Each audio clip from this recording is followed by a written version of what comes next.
ಸ್ವತಂತ್ರ ಬಂದು 8 ದಶಕಗಳೇ ಕಳೆದರೂ ದಲಿತರಿಗೆ ಮಾತ್ರ ಇಂದಿಗೂ ಮುಕ್ತಿ ಸಿಕ್ಕಿಲ್ಲ ಅನ್ನೋದಕ್ಕೆ ತುಮಕೂರು ಜಿಲ್ಲೆಯ ಈ ಘಟನೆಯೇ ಸಾಕ್ಷಿ. ಜಿಲ್ಲಾ ಉಸ್ತುವಾರಿ ಸಚಿವ ಡಾಕ್ಟರ್ ಜಿ ಪರಮೇಶ್ವರ್ ಅವರ ತವರಿನಲ್ಲೇ ದಲಿತ ಕುಟುಂಬಗಳ ಮೇಲೆ ಸವರ್ಣೀಯ ದಬ್ಬಾಳಿಕೆ ಮಿತಿ ಮೀರಿದೆ.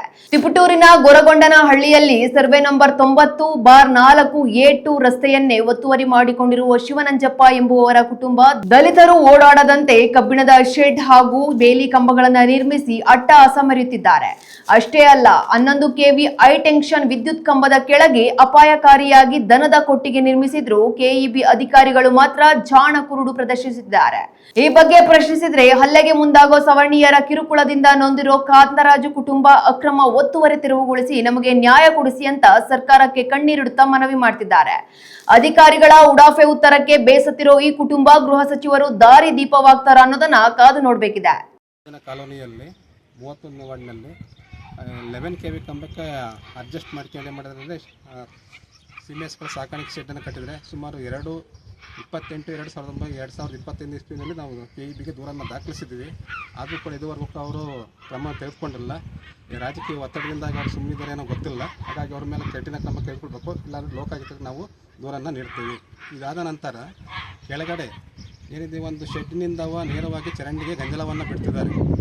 ಅವರು ಕೂಡ ನಮ್ಮ ಮೇಲೆ ಮಾಡ್ತಾರೆ, ಕೊಲೆ ಮಾಡ್ತೀವಿ ಅಂತ ಹೇಳ್ಬಿಟ್ಟು ನಮಗೆ ಭಯಪಡಿಸಿ ದಿನ ಬೆಳಗ್ಗೆ ಮಾನಸಿಕವಾಗಿ ಹರಾಸ್ಮೆಂಟನ್ನು ಮಾಡ್ತಿದ್ದಾರೆ. ಇದ್ರ ಬಗ್ಗೆ ಜಿಲ್ಲಾ ಸಚಿವರು, ಗೃಹ ಮಂತ್ರಿಗಳು ಇದ್ರ ಬಗ್ಗೆ ಸೂಕ್ತವಾಗಿ ಪರಿಶೀಲನೆ ಮಾಡಿ ಸೂಕ್ತ ಕ್ರಮವನ್ನು ತೆಗೆದುಕೊಳ್ಬೇಕು ಅಂತ ನಮ್ಮಲ್ಲಿ ಮನವಿಯನ್ನು ಮಾಡಿಕೊಳ್ತೀನಿ. ನಮಗೆ ಭಾಳ ಭಯ ಆಗ್ತಿದೆ ಇವ್ರ ಪಕ್ಕದಲ್ಲಿ ಜೀವನ ಮಾಡೋಕ್ಕೆ. ಹಾಗಾಗಿ ಪ್ರತಿನಿತ್ಯ ನಮಗೆ ಕಿರುಕುಳವನ್ನು ಜಾಸ್ತಿ ಕೊಡ್ತಾ ಇದ್ದಾರೆ.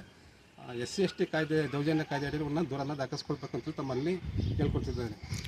ನೀವು ಎಷ್ಟು ದಿವಸದಿಂದ ಇದನ್ನು ಕಷ್ಟ ಅನುಭವಿಸ್ತಿದ್ದೀರಿ ಸರ್? ಸುಮಾರು 6 ತಿಂಗಳು ಮತ್ತು 9 ತಿಂಗಳಿಂದಲೂ ಕೂಡ ಈ ಥರ ಒಂದು ಸಮಸ್ಯೆಯಲ್ಲಿ ನಾವು ನಲಗಿದ್ದೀವಿ. ಮಾನಸಿಕ ಕಾಯಿಲೆಗಳು ಕೂಡ ಜಾಸ್ತಿ ಆಗ್ತಿದ್ದಾವೆ. ಅದರ ವಾಸನೆ ಮತ್ತು ಎಲ್ಲ ಮನೆ ಒಳಗೆಲ್ಲ ಬರ್ತಾ ಇದೆ.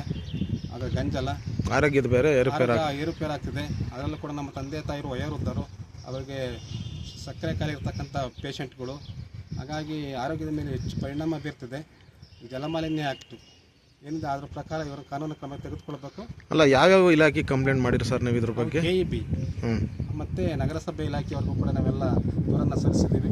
ಸಕಾರಾತ್ಮಕವಾಗಿ ಸ್ಪಂದಿಸಿದ್ದಾರೆ.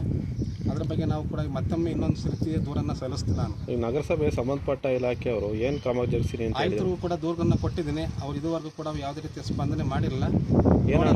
ಒಂದು ಸಾರಿ ನಾನು ದೂರನ್ನು ಅವರಿಗೆ ಸಲ್ಲಿಸ್ತೀನಿ. ನಾನು ಅಲ್ಲ, ಏನು ಹೇಳ್ತಾರೆ ಇದ್ರ ಬಗ್ಗೆ? ಕ್ರಮ ತೆಗೆದುಕೊಳ್ತೀವಿ ಅಂತ ಹೇಳ್ತಾರೆ ಅಷ್ಟೇ.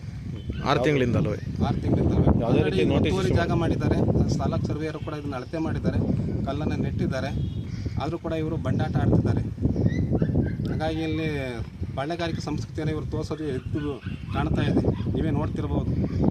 ಹಾಗಾಗಿ ಇದ್ರ ಬಗ್ಗೆ ಸೂಕ್ತ ತನಿಖೆ ನಡೆಸಬೇಕು, ಕ್ರಮ ತೆಗೆದುಕೊಳ್ಳಬೇಕು. ಈ ಜಾಗದ ಬಗ್ಗೆ ನಿಮ್ಮಲ್ಲಿ ಏನೇನು ಡಾಕ್ಯುಮೆಂಟ್ಸ್ ಇದೆ? ಈ ಜಾಗದ್ದು ಇದ್ರ ದಾಖಲಾತಿ ಆಲ್ರೆಡಿ ಏನಿದೆ ನಮ್ಮ ತಾತ ಕೊಂಡಿರ್ತಕ್ಕಂಥ ಜಮೀನಿತ್ತು 1950ರಲ್ಲಿ. ಹಾಗಾಗಿ ಅದರ ಬಗ್ಗೆ ಎಲ್ಲ ಮೂಲ ದಾಖಲೆಗಳನ್ನು ನಾವು ನ್ಯಾಯಾಲಯಕ್ಕೆ ನಾವು ಅದನ್ನು ಒಪ್ಪಿಸ್ತೀವಿ. ಅದನ್ನೆಲ್ಲ ದಾಖಲೆಗಳನ್ನು ಈಗಾಗಲೇ ಆಲ್ರೆಡಿ ಕೋರ್ಟಾಗಿದೆ. ಕೋರ್ಟ್ ತಾತ್ಕಾಲಿಕ ತಡೆಯಾಜ್ಞೆ ನೀಡಿದೆ ಅಷ್ಟೇ. ಮತ್ತೆ ಇನ್ನೇನು ಸಮಸ್ಯೆ ಆಗ್ತಿದೆ? ಈ ಆರೋಗ್ಯದಲ್ಲಿ ಏರುಪೇರಾಗ್ತಿದೆ ದಿನನಿತ್ಯ ಬೆಳಗ್ಗೆ. ಆರೋಗ್ಯ ಅಧಿಕಾರಿಗಳು, ನಗರಸಭೆ ಆರೋಗ್ಯ ಅಧಿಕಾರಿಗಳು ಕೂಡ ದೂರನ್ನು ಹೇಳಿದ್ದೀವಿ. ಅವರು ಕೂಡ ಸ್ಪಂದಿಸ್ತಿಲ್ಲ. ಅವ್ರ ಮೇಲೆ ಸೂಕ್ತ ಕ್ರಮವನ್ನು ತೆಗೆದುಕೊಳ್ಬೇಕು.